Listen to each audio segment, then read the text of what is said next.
भगवान श्री कृष्ण और कुम्हार की कहानी। यह भगवान श्री कृष्ण के बचपन की कहानी है। एक बच्चे के रूप में कृष्ण हमेशा बहुत ही शरारती रहे। यशोदा मैया को हर दिन भगवान कृष्ण के बारे में नई नई शिकायतें सुनने को मिलती थी। इन्हीं शिकायतों को सुनकर माता यशोदा थक गई। इसीलिए एक दिन वह एक छड़ी लेकर भगवान कृष्ण के पीछे दौड़ी और कृष्ण अपनी माँ से बचने के लिए दूर जाने की कोशिश की।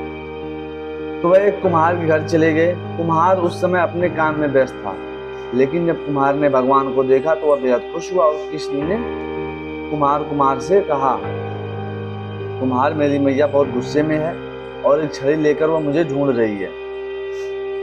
कुछ समय के लिए मुझे कहीं छिपा दो। कुम्हार भगवान श्री कृष्ण का दिव्य रूप से प्रेरित था। उन्होंने तुरंत कृष्ण जी को एक बड़े मिट्टी के घड़े में के नीचे छिपा दिया। थोड़ी देर बाद यशोदा मैया ने पूछा, कितने बड़े हो तुम क्यों नहीं चलते? क्या तुमने मेरे कान्हा को देखा है? तो कुम्हार ने अपनी माँ से कहा, नहीं, मैंने कुछ नहीं देखा। भगवान श्री कृष्ण ने कुम्हार और माता यशोदा की बातें को ध्यान से सुना। फिर जब यशोदा की माँ ने वह स्थान छोड़ दिया, फिर कान्हा ने कुम्हार से पूछा, मेरी मैया चली गई क्या? मुझे यहाँ से निकालो।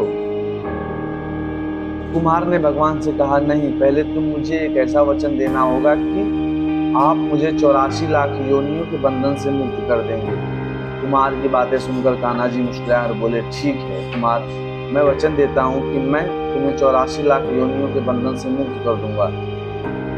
कुम्हार बेला, मुझे अकेले को नहीं, महाप्रभु मेरे परिवार को भी 84 लाख योनियों के बंधन से मुक्त करने का वचन दीजिए, तो ही मैं आपको घड़े से बाहर निकालूंगा। कृष्ण ने कहा, ठीक है भाई, मैं उन्हें 84 लाख योनियों की गुलामी से मुक्त करने का वचन देता हूँ। कुम्हार ने कहा कि प्रभु, बस प्रभु जी, एक विनती और है, अगर आप स्वीकृत करें तो मैं घड़े से बाहर निकाल लूंगा।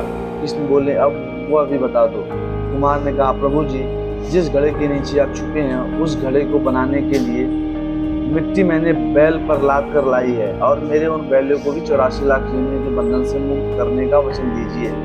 कृष्ण भगवान ने कुम्हार को प्राणी प्रेम देखकर उन बैलों को मोक्ष देने का वचन दिया। कान्हा ने उस समय कहा, तुम्हारी सारी इच्छाएं पूरी हो गई, अब मुझे इस कटघरे से बाहर निकालो। हालांकि इस बार कुम्हार ने भगवान से कहा, नहीं, मैं केवल एक और चीज चाहता हूँ, और वह यह है कि जो प्राणी हमारी बात सुनेगा और पढ़ेगा, आप उसे हर जन्म लेने और मरने से मुक्त कर देंगे। बस इतना करने का वादा करो, तब और केवल तभी मैं आपको इस घड़े से बाहर निकालूंगा। कुम्हार के सच्चे प्यार को देखकर भगवान कृष्ण खुश हुए, इसीलिए उन्होंने तथास्तु कहा।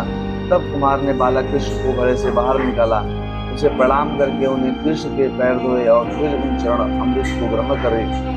उसे अपने घर में हर जगह छिड़काव करता है। अंत में कुम्हार भगवान कृष्ण को गले लगाकर इतना रोए कि वह उनके अंदर विलीन हो गए। ये थी दोस्तों भगवान कृष्ण और कुम्हार की छोटी सी और अद्भुत सी कहानी।